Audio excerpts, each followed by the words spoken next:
Halo, jumpa lagi dengan saya Men di Gracia Community Online Experience kita hari ini.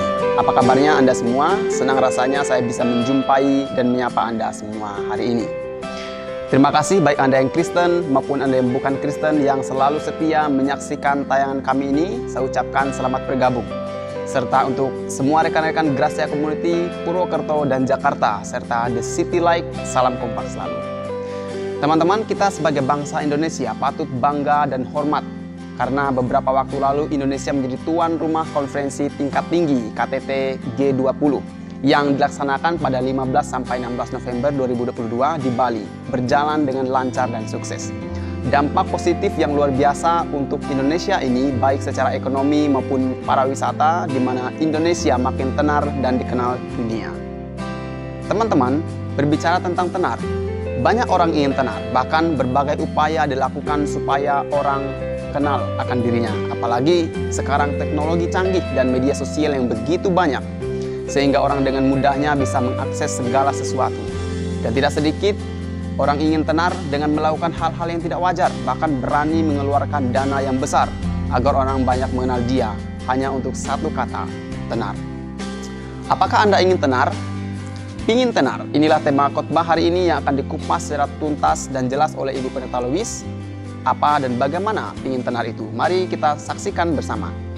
Namun sebelumnya rekan saya Ruth, Maya, dan Bita bersama GCC Band akan menyanyikan sebuah lagu. Dan untuk informasi, tayangan khotbah dan pujian hari ini adalah rekaman ibadah minggu lalu.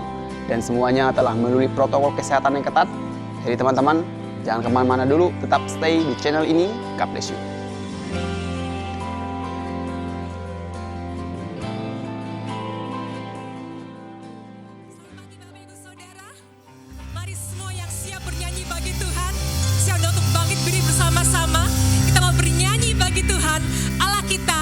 Setia dan benar. Amin. Sama-sama bertepuk tangan.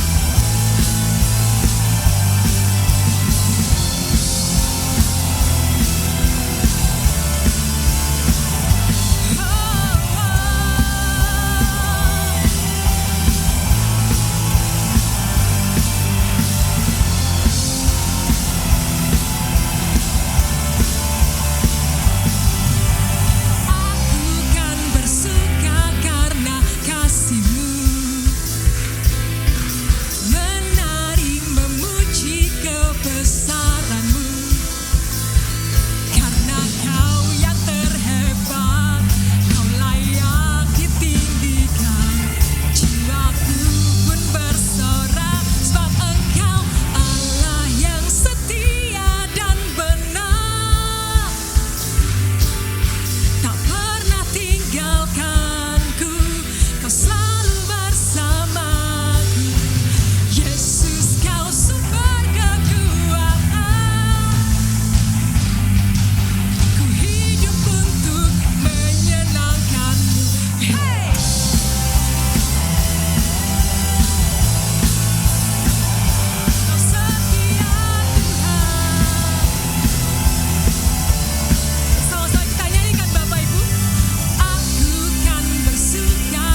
Selamat sore Bapak Ibu semuanya.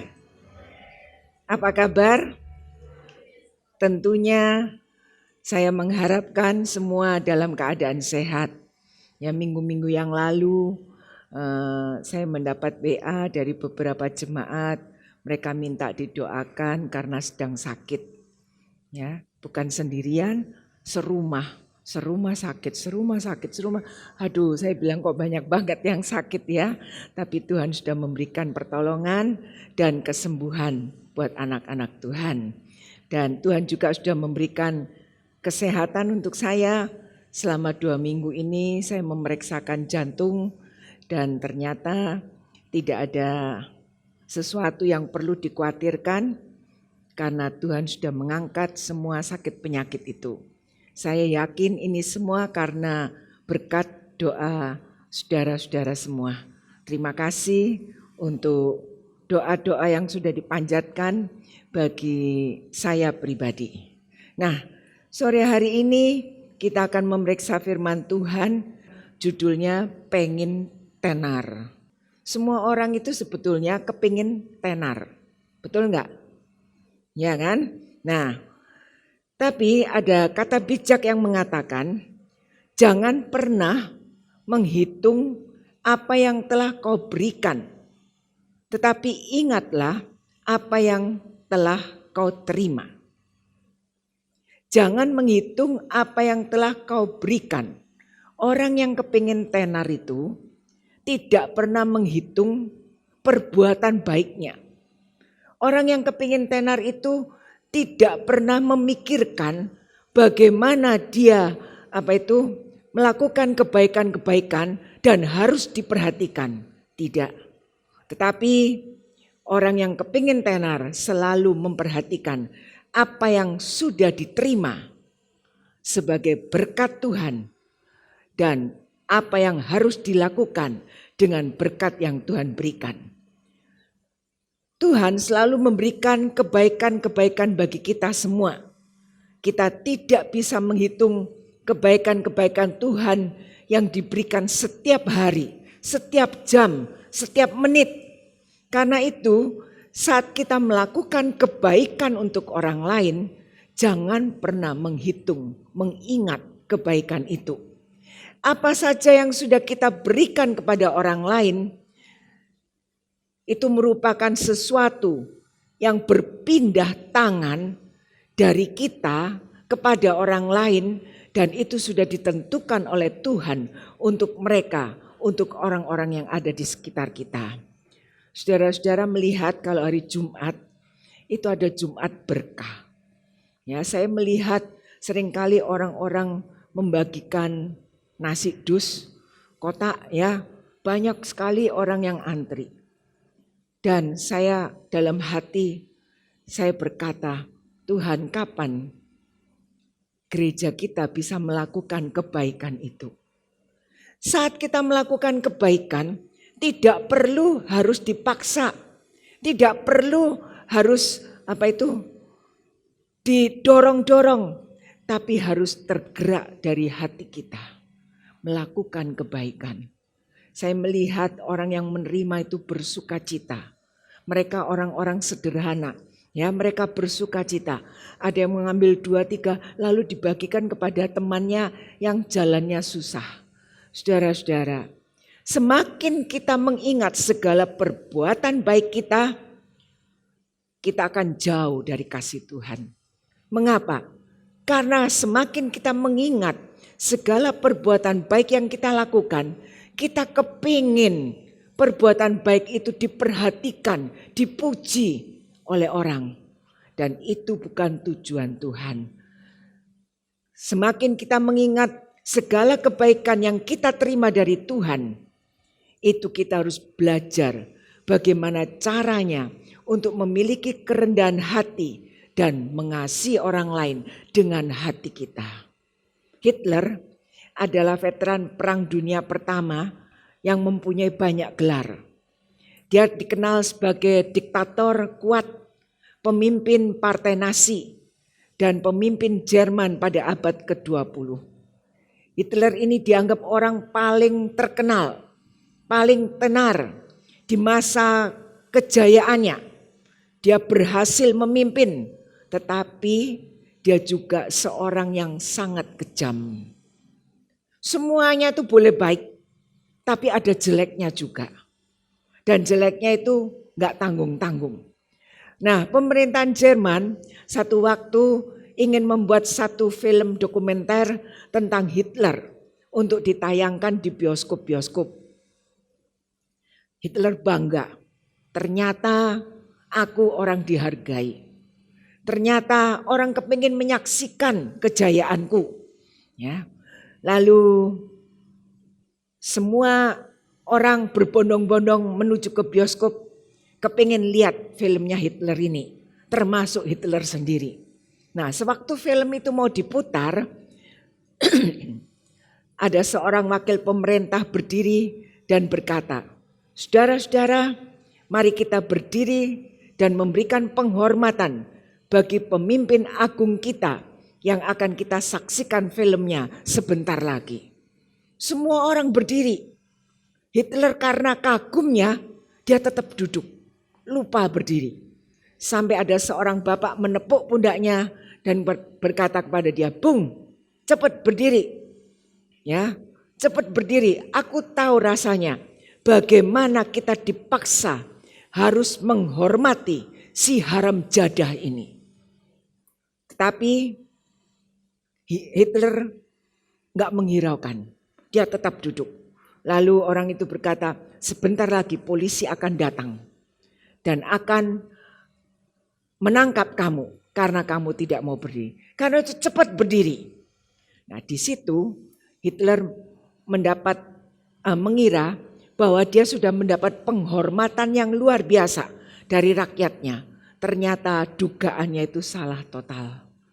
Penghormatan terhadap dirinya hanyalah penghormatan yang semu.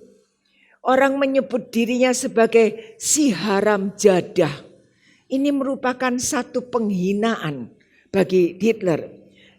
Melalui kisah ini, Tuhan mengingatkan kita agar jangan menginginkan ketenaran. Jangan kepingin mendapat penghormatan yang berlebihan atau gila hormat dan sejenisnya. Memang secara naluriah manusia itu ingin dipuji, ingin diperhatikan, ingin dihargai, ingin diprioritaskan dan tidak mau direndahkan atau disepelekan. Sehingga manusia mencari popularitas dan meninggikan diri serta sulit untuk merendahkan hati. Dalam keluarga, suami, istri, anak, semuanya kepingin dihormati. Tidak ada satu manusia pun dalam keluarga itu yang tidak kepingin dihormati. Dalam pergaulan antar teman, kita juga ingin dihormati dan saling menghormati. Dalam pelayanan pekerjaan Tuhan, sebagai bagian dari jemaat Tuhan, sebagai jemaat, sebagai volunteer, sebagai pelayan Tuhan, sebagai hamba Tuhan, semuanya dalam melakukan tugas pelayanan itu kita kepingin dihormati. Saudara-saudara, kita harus bisa saling menghormati. Dan orang yang saling menghormati biasanya bisa diajak berunding, bisa diajak ngomong, ya, dan tidak saling memaksakan kehendaknya. Bayangkan kalau masalah hormat menghormati itu hilang dari kehidupan kita, mau jadi apa kehidupan manusia hari ini? Kita akan mendapat sebutan sebagai orang yang tidak tahu diri. Atau kita akan disebut sebagai orang yang bebal, orang yang sombong. Karena merasa diri lebih tinggi dari orang lain dan menganggap orang lain lebih rendah. Saudara-saudara, menghormati itu suatu keharusan. Karena baik diri kita maupun orang-orang yang ada di sekitar kita itu sama berharganya di hadapan Tuhan. Tidak ada orang yang boleh merasa dirinya lebih hebat dibandingkan dengan orang lain. Sehingga merasa layak untuk bisa merendahkan yang lain dan menuntut penghormatan bagi dirinya sendiri lebih daripada yang lain. Lukas 14 ayat 11 mengatakan, sebab barang siapa meninggikan diri, ia akan direndahkan, dan barang siapa merendahkan diri, ia akan ditinggikan. Di sini Tuhan Yesus meminta agar semua pengikut Tuhan itu tidak gila hormat, tidak kepingin tenar, ya, sehingga mudah untuk meremehkan sesamanya. Tuhan Yesus mengatakan supaya kita bisa merendahkan hati kita. Mengapa? Karena orang yang bisa merendahkan diri, merendahkan hati, dia akan ditinggikan oleh Tuhan. Dia akan diangkat oleh Tuhan. Tanpa kita mengusahakan, Tuhan yang akan mengangkat kita dan menghargai kita. Saudara-saudara, Bunda Teresa pernah berkata, kerendahan hati adalah ibu dari semua sifat yang baik. Kerendahan hati adalah ibu dari semua sifat yang baik. Kita tahu hati seorang ibu adalah hati yang merindukan kedamaian. Hati seorang ibu adalah hati yang penuh dengan kasih sayang. Hati seorang ibu adalah hati yang penuh dengan pengampunan. Kesalahan apapun yang dilakukan oleh anak, ibu itu tidak pernah memendam atau mengingat-ingat, menyimpan dalam hatinya. Dengan hati yang luas, ibu itu selalu memberikan pengampunan. Mengapa? Karena dengan memberikan pengampunan, ada kedamaian di dalam rumah tangga. Saudara-saudara, kerendahan hati itu merupakan sifat bijak dalam diri seseorang yang membuat dia dapat memposisikan dirinya sama dengan orang lain. Tidak merasa lebih pintar, lebih baik, lebih tua rohaninya, lebih mahir, ya, lebih hebat, sehingga kita dapat menghargai orang lain dengan ketulusan hati kita. Kita akan melihat contoh dua orang tokoh yang sebetulnya kepingin tenar, ya. Nah, dua orang tokoh ini tertulis dalam kitab Ester. Kedua orang tokoh ini hidup di dalam kerajaan Raja Ahasveros. Ya, mereka hidup di zaman Raja Ahasveros. Nah, kalau kita baca kitab Ester ini satu-satunya kitab yang tidak menyebut nama Allah atau nama Tuhan, tetapi memunculkan figur raja sebagai tokoh sentral yang diyakini merupakan pengakuan bahwa Allah berdaulat atas manusia melalui satu sistem pemerintahan manusia. Tetapi biarpun nama Allah tidak pernah disebutkan di dalam kitab Ester, ada pengharapan yang membuat orang Yahudi yang tinggal pada zaman Ester itu memiliki iman yang kuat. Karena apa? Karena mereka yakin pertolongan Tuhan itu pasti sebagai bukti wujud iman yang nyata. Dua orang tokoh ini siapa? Yang pertama Haman, yang kedua adalah Mordekai. Haman pengen tenar, tapi caranya salah. Ya, dia melakukan hal-hal yang sebenarnya tidak diinginkan oleh Tuhan. Haman kepingin tenar, tetapi merugikan orang lain. Dia kepingin tenar karena dia mencintai dirinya sendiri.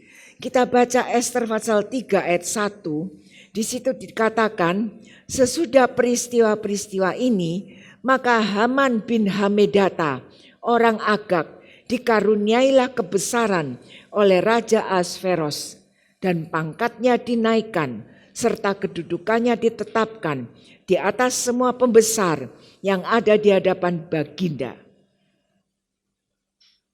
Kalau kita membaca ayat ini, kita tahu bahwa Haman ini orang istimewa bagi Raja Ahasveros. Mengapa?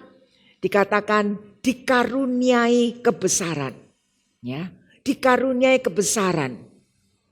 Haman ini keturunan Agag. Agag itu siapa? Agag itu Raja Amalek yang seharusnya dibasmi. Tuhan memerintahkan dalam 1 Samuel 15 ayat 7 sampai 9, Tuhan memerintahkan kepada Raja Saul untuk membasmi, memusnahkan semua orang Amalek. Tetapi Saul tidak taat. Dia tidak menumpas semua orang Israel, tetapi dia menyisakan satu orang yang menurut Saul itu orang yang patut diselamatkan, yaitu Agag. Nah, mengapa Agag diselamatkan?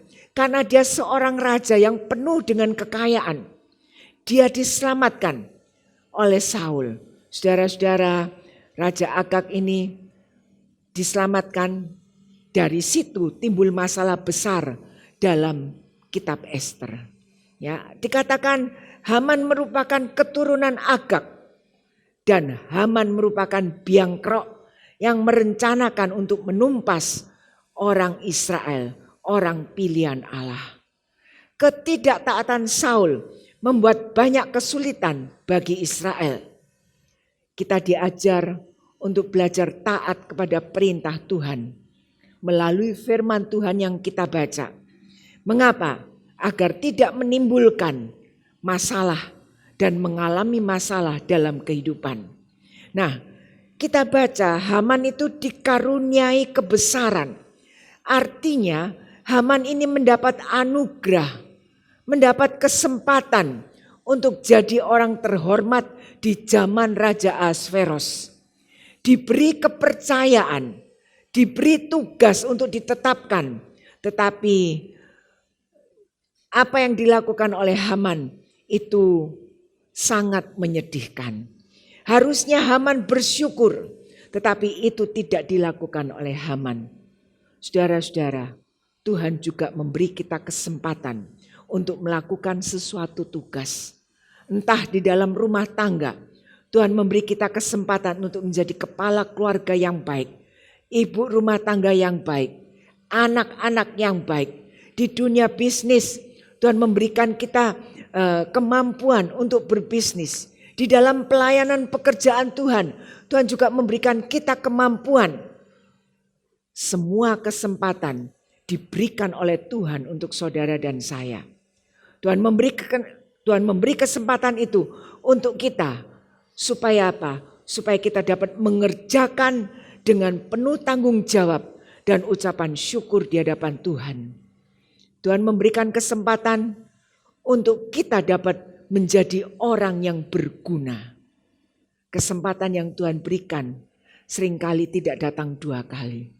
Karena itu saat kita mendapat kesempatan itu, kita harus melakukan dengan kesungguhan hati kita. Kesempatan menjadi orang berkuasa dipakai oleh Haman untuk merencanakan kejahatan. Dia ingin membinasakan dan memunahkan semua orang Yahudi dan ingin mencelakakan mereka, merugikan orang lain. Kalau kita baca dalam Ester pasal 3 ayat 13, di situ Haman menulis surat ke semua kerajaan. Tujuannya apa?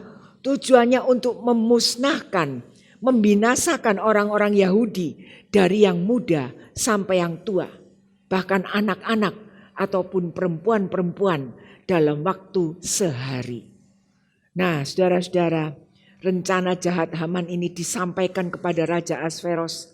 Tapi Raja Ahasveros juga raja yang bodoh. Karena apa? Tidak menyelidiki lebih dahulu rencana Haman ini. Dia mengokekan, ya. Dia merestui apa yang akan dilakukan oleh Haman ini. Dan rencana Haman hampir saja berhasil. Tetapi kembali kita melihat Allah berdaulat atas semua situasi dan tidak membiarkan kejahatan merajalela tanpa kendali. Saudara-saudara, kurangnya rasa bersyukur Haman membuat Haman kehilangan hal yang lebih baik dan lebih terhormat. Rencana jahat yang dilakukan oleh Haman tidak membuat dirinya diangkat oleh Tuhan, tidak membuat dirinya menjadi kebanggaan banyak orang, tetapi justru apa yang direncanakan itu membuat dirinya makin terpuruk. Kehormatan yang dia terima dicampakkan begitu saja karena kejahatan yang direncanakan. Ada seekor burung gagak. Dia sangat benci dengan burung kutilang. Kenapa? Karena gagak itu kan suaranya ngok, ngok gitu ya. Burung kutilang suaranya itu bagus. Selalu bercicit. Gak berhenti-berhentinya. Lah gagak ini penasaran, ini burung cerewet banget. Ya, aku kepingin membinasakan burung ini. Tapi bagaimana caranya? Gak bisa. Tiba-tiba ada datang seorang pemanah. Lalu dia berkata kepada gagak ini berkata kepada pemanah itu, coba kamu panah itu kutilang supaya dia tuh mati dan gak ada kicauan yang memberisikan. Ya, lalu pemburu itu berkata, aku gak bawa anak panah. Gagak ini berkata apa? Gampang, ambil buluku, panahkan ke kutilang itu supaya kutilang itu mati. 1 bulu diambil, 2 bulu diambil, 3 bulu diambil, sampai bulunya gagak itu habis. Kutilangnya gak kena-kena. Pemburunya ini jengkel ya, karena tidak bisa membunuh kutilang. Lalu apa yang dilakukan? Gagak yang sudah tidak punya bulu itu ditangkap lalu disembelih. Nah, ini menggambarkan kepada kita, mengajarkan pada kita, jangan pernah merencanakan kejahatan terhadap orang lain. Karena apa yang direncanakan kelak akan berbalik dan menimpa diri kita sendiri. Haman juga dikenal karena kesombongannya. Mengapa dia sombong? Karena dia mencintai dirinya sendiri. Sombong karena mendapatkan penghormatan. Sombong karena dihargai oleh raja. Saudara-saudara, Haman merencanakan kejahatan dan ingin menghabisi semua orang Yahudi. Dia menganggap dirinya itu pantas untuk disembah. Dan orang Yahudi yang tidak mau menyembah pada Haman itu pantas untuk dibinasakan. Tetapi Tuhan berkehendak lain. Sifat mencintai diri sendiri yang berlebihan bagi Haman ini membuat Haman akhirnya terpuruk. Saudara-saudara, Haman itu bodoh. Mengapa bodoh? Karena dia tidak bisa menjaga emosi dirinya. Waktu dia tidak mendapat penghormatan dari Mordekai, dia marah. Ya, dia marah dan dia mengusahakan supaya Mordekai ini bisa dibinasakan. Saudara-saudara, Haman orang yang punya kedudukan terhormat. Saat mengalami masalah, dia tidak mencari orang yang bijaksana, tetapi dia menceritakan, mengumbar ceritanya kepada banyak orang. Dia menceritakan masalahnya kepada istrinya. Dia menceritakan masalahnya pada rekan-rekan kerjanya yang semuanya berambisi ingin dihormati. Saudara-saudara, ini mengingatkan kita saat kita menghadapi masalah dalam kehidupan, kita harus menjadi orang yang bijak. Dengan siapa kita membicarakan masalah itu? Kita boleh membicarakan masalah kita kepada suami, istri, anak. Tapi ingat, sampai di mana kerohanian mereka. Dan sampai di mana mereka melihat masalah yang kita hadapi. Haman ketika menceritakan kejengkelannya terhadap Mordekai kepada istrinya. Apa kata istrinya? Istrinya berkata, gampang, musnahkan saja si Mordekai itu. Bikin tiang gantungan, gantungkan dia di sana, beres. Saudara-saudara, nasihat yang membawa celaka bagi seluruh keluarganya. Nah, di situ dari peristiwa Haman ini kita dapat belajar, jangan cepat merasa benci kepada seseorang. Ya, karena seseorang itu tidak respect kepada kita, lalu kita kecewa. Karena orang itu berbeda pendapat dengan kita, ya, lalu kita nggak senang. Jangan kita cepat merasa benci, karena itu akan menjadi jerat bagi diri kita sendiri, bumerang yang akan menghancurkan hidup kita. Tuhan Yesus mengajarkan supaya hati kita dipenuhi dengan kasih sejati dari Allah dan bukan dipenuhi dengan kebencian. Kalau kita memiliki kasih sejati dari Tuhan, saat kita diperlakukan tidak enak oleh orang lain, kita tetap bisa memberikan pengampunan. Karena hati kita dipenuhi dengan kasih Allah. Saudara-saudara, rencana jahat Haman ini diketahui oleh Ratu Esther. Sehingga Raja Ahasveros itu marah sekali. Dan akhirnya Raja marah dan Haman digantung di tiang yang dibuat sendiri untuk menyulakan Mordekai.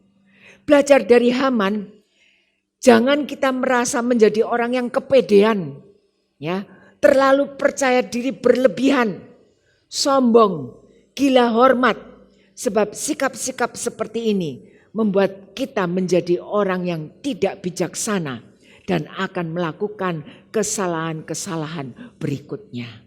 Belajar dari Haman, jangan juga kita berkuasa atau melakukan kekuasaan kita untuk merancang kehancuran orang lain. Karena kita tidak menyukai orang itu. Ingat, kadang senjata tajam yang kita rencanakan untuk dipakai kepada orang lain, itu akan berbalik menusuk diri kita sendiri. Saudara-saudara, akhirnya Haman jatuh karena kebodohannya sendiri. Tiang gantungan yang direncanakan untuk menggantung Mordekai akhirnya dipakai untuk menggantung dirinya sendiri. Saudara-saudara, firman Tuhan mengajarkan kepada kita, sekali lagi saya ingatkan, jangan pernah merencanakan sesuatu yang buruk, sesuatu yang jahat, karena kejahatan yang kita rencanakan itu akan menimpa diri kita sendiri. Jangan ada di hati dan pikiran kita untuk merencanakan yang tidak baik. Karena Allah akan membuat itu menimpa kepada diri kita sendiri. Nah, siapa Mordekai? Mordekai ini kalau kita baca dalam kitab Esther pasal 2, dia adalah seorang pengasuh. Pengasuhnya Esther. Esther ini kedua orang tuanya sudah meninggal, lalu diangkat oleh Mordekai dan diasuh oleh Mordekai. Seorang pengasuh. Apa tugas dan tanggung jawab seorang pengasuh? Kalau kita berumah tangga, kita punya kelebihan berkat, kita akan mengambil pengasuh untuk anak kita. Pengasuh itu orang yang bertanggung jawab untuk menolong orang lain. Bertanggung jawab untuk keselamatan orang lain. Dan Mordekai mempunyai tanggung jawab untuk menolong Esther yang sudah tidak berayah beribu. Dan Mordekai bertanggung jawab untuk menjadikan Esther orang yang berguna. Saudara-saudara, orang yang bertanggung jawab itu tidak akan mementingkan dirinya sendiri. Dia akan memiliki hati yang peduli terhadap sesamanya karena ingin membuat orang lain berhasil. Hari-hari ini Pak Hendy dan Pak Yaaro berada di Maluku untuk melihat mahasiswa Soteria yang sudah berjuang di sana. Dan saya mendapat kesaksian, tadi siang juga saya mendapat kesaksian mereka semua diterima dan bisa melayani di gereja-gereja di Maluku. Ada satu ex-mahasiswa Yusakbet, ini yang terakhir. Karena apa? Karena mungkin kurang pintar lalu diremehkan. Saudara-saudara, ketika diadakan lomba khotbah, semua diberikan kesempatan lomba khotbah 15 menit. Ada dari sekolah-sekolah Alkitab juga ya ikut dalam lomba itu. Dan puji Tuhan, ex-mahasiswa Soteria dapat jempol. Karena apa? Karena mereka bisa menyelesaikan khotbah dalam 15 menit. Yang lainnya 8 menit sudah berhenti, 7 menit sudah berhenti dan menyerah. Saudara-saudara, orang yang bertanggung jawab atas kehidupan seseorang tidak akan membiarkan orang itu bodoh. Tidak.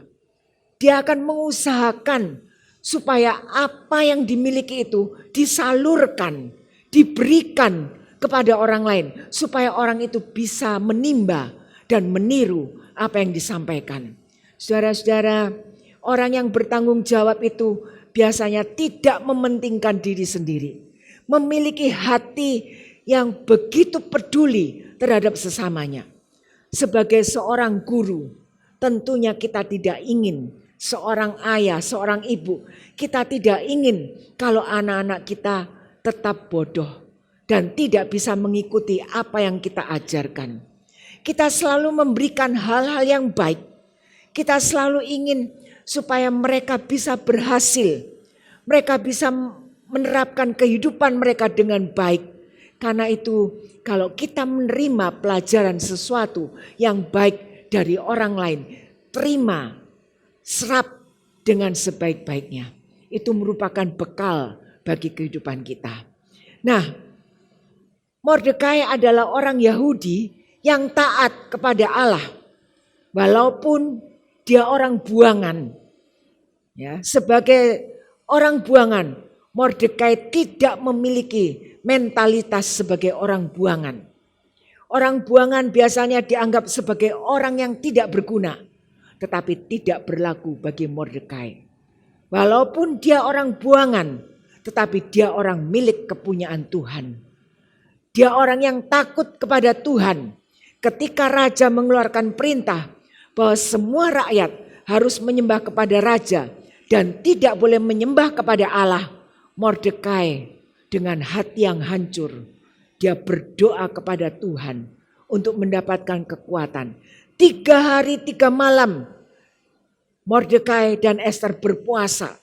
Untuk apa? Untuk menggagalkan rencana jahat itu. Dan akhirnya Tuhan mengabulkan. Saudara-saudara, sebagai orang buangan, sebagai orang asing, Mordekai ini bisa membawa dirinya dengan bijaksana.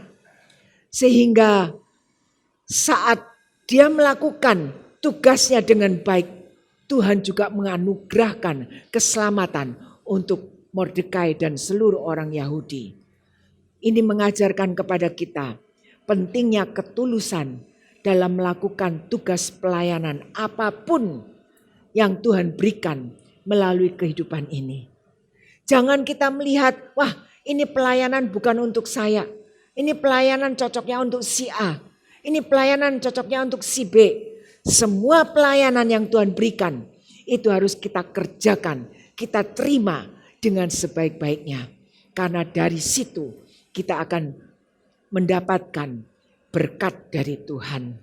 Belajar dari Haman dan Mordekai, orang yang merancang kejahatan, walaupun belum tiba, tetapi rezeki telah menjauh dari dia. Belajar dari Haman dan Mordekai mengajarkan kepada kita pentingnya melakukan perbuatan yang baik. Orang yang berbuat jahat, walaupun bencana itu belum menimpa dirinya, tetapi berkat atau rezeki itu sudah menjauh dari dirinya. Sedangkan orang yang berbuat baik, walaupun dia belum diberkati oleh Tuhan, tetapi bencana itu sudah menjauh dari dirinya. Mari saudara-saudara, kita mau membersihkan hati kita, jauhi niatan-niatan yang jahat terhadap orang lain, jauhi perbuatan-perbuatan yang tidak menyenangkan, yang menyakitkan atau merendahkan harga diri dan martabat orang lain. Jauhi kesombongan, jauhi gila hormat, jangan pingin tenar yang tidak benar, yang membuat seseorang merencanakan kejatuhan orang lain. Kalau kita kepingin tenar, jadilah seorang pemberi. Kepada semua orang berilah kasih. Kepada dirimu sendiri berilah hormat. Kepada seorang sahabat, berilah hatimu. Kepada seorang musuh, berilah pengampunan. Kepada seorang anak, berilah teladan.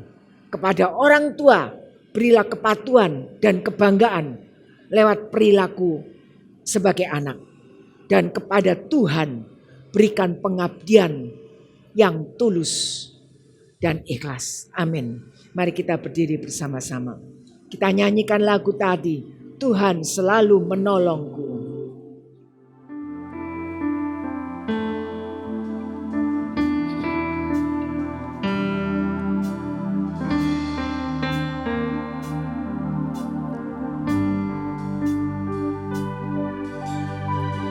Musim akan selalu berganti,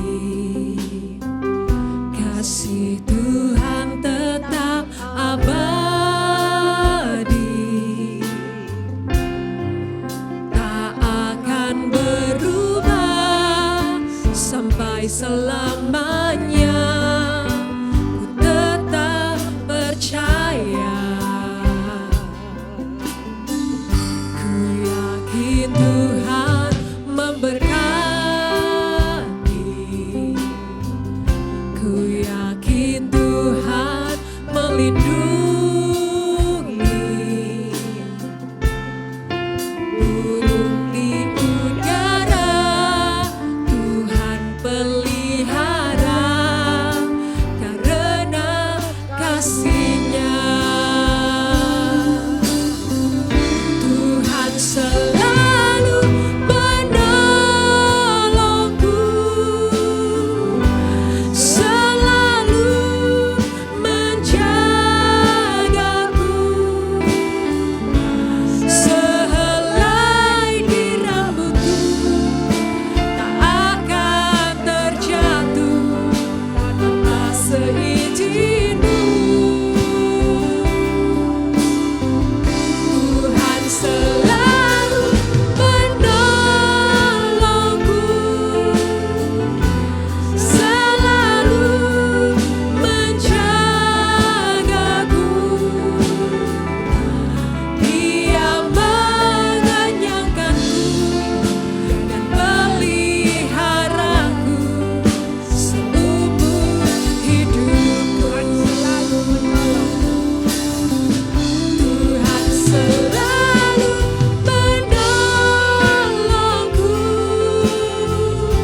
selalu menjagaku, sehelai di rambutku tak akan terjatuh tanpa seizin-Mu. Oh, Tuhan selalu menolongku, selalu menjagaku, Dia mengenyangkanku dan peliharaku seumur hidup. Dia mengenyangkanku dan peliharaku, Dia mengenyangkanku dan peliharaku seumur hidup. Dia mengenyangkanku dan peliharaku, Dia mengenyangkanku dan peliharaku seumur hidupku.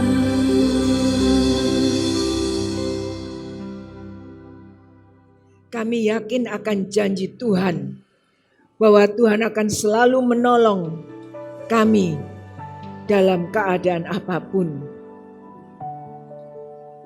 Kami yakin bahwa kami adalah orang yang berharga di hadapan Tuhan. Kami adalah manusia yang sangat berharga di mata Tuhan, sehingga Tuhan mengetahui sedalam-dalamnya hidup kami. Pelajaran hidup Haman dan Mordekai kiranya menjadi peringatan bagi kami semua untuk kami memiliki hati yang bersih, hati yang tulus, agar dapat menerima kebaikan Tuhan setiap hari. Tuhan, kami mohon agar kami dapat selalu siap menjaga hati dan pikiran kami untuk tidak dicemari oleh kejahatan-kejahatan yang tersembunyi. Kuduskan hidup ini, kuduskan pikiran kami, kuduskan hati kami Tuhan. Jauhkan dari segala keegoisan dan mengutamakan kehormatan diri sendiri, sehingga kami tidak perlu mengalami hidup yang tidak tenang. Ajar kami Tuhan untuk selalu bersyukur untuk semua kebaikan yang Tuhan berikan dalam kehidupan kami ini, sehingga tidak timbul rencana jahat bagi orang lain melalui kehidupan kami. Kami mau belajar seperti Mordekai, memperhatikan kesejahteraan sesama kami, menjadi orang yang taat dan setia kepada Tuhan, dan membawa diri kami dengan bijaksana. Beri kami ketulusan hati, agar lewat kehidupan ini kami dapat memberkati orang lain. Terima kasih Tuhan. Tuhan sudah memberkati ibadah kami hari ini. Tuhan juga memberkati kami semua yang hadir. Tuhan juga memberkati semua pelayan-pelayan Tuhan hari ini. Tuhan memberkati semua persembahan persepuluhan dan juga persembahan yang akan diberikan untuk Natal. Tuhan juga akan memberkati gereja Tuhan di tempat ini. Terima kasih Bapak, kiranya firman Tuhan menjadi pedoman hidup untuk kami melakukan kehidupan sehari-hari sepanjang minggu ini. Dan sekarang saudara-saudara, terimalah berkat Tuhan. Tuhan memberkati dan melindungi engkau. Tuhan menyinari engkau dengan wajah-Nya dan memberikan kasih karunia. Tuhan menghadapkan wajah-Nya kepadamu dan memberikan damai sejahtera.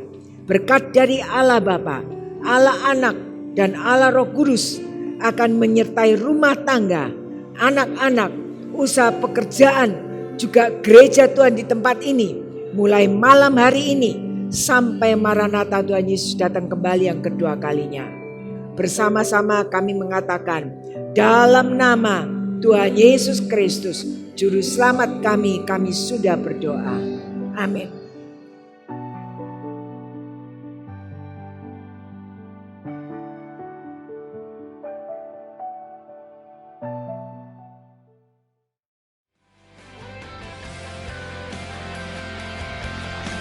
Terima kasih Ibu Berta Lewis untuk renungan firman Tuhan hari ini, bahwa kerendahan hati adalah ibu dari semua sifat yang baik. Semoga kita semua dikuatkan dan diberkati, dan kita bisa menjadi pengikut Kristus yang tangguh. Terima kasih juga untuk semua rekan-rekan tim GCC Purwokerto yang sudah melayani hari ini. Anda semua luar biasa.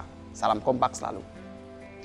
Saya juga ucapkan terima kasih untuk Bapak Ibu dan teman-teman semua yang telah dengan setia dan antusias dalam memberikan persembahan. Anda semua luar biasa, sehingga program GCC Purwokerto bisa berjalan dengan baik dan bisa menjadi reflektor terang Tuhan di kota Purwokerto. Kiranya Tuhan memberkati dan memberikan kemudahan untuk segala usaha pekerjaan Bapak Ibu semua. Selanjutnya, untuk Bapak Ibu yang akan memberikan persembahan, baik persembahan khusus atau persembahan untuk Natal, bisa langsung ke kotak persembahan yang ada di gereja. Atau Bapak Ibu bisa langsung mentransfer ke rekening gereja yang tertera di layar Anda.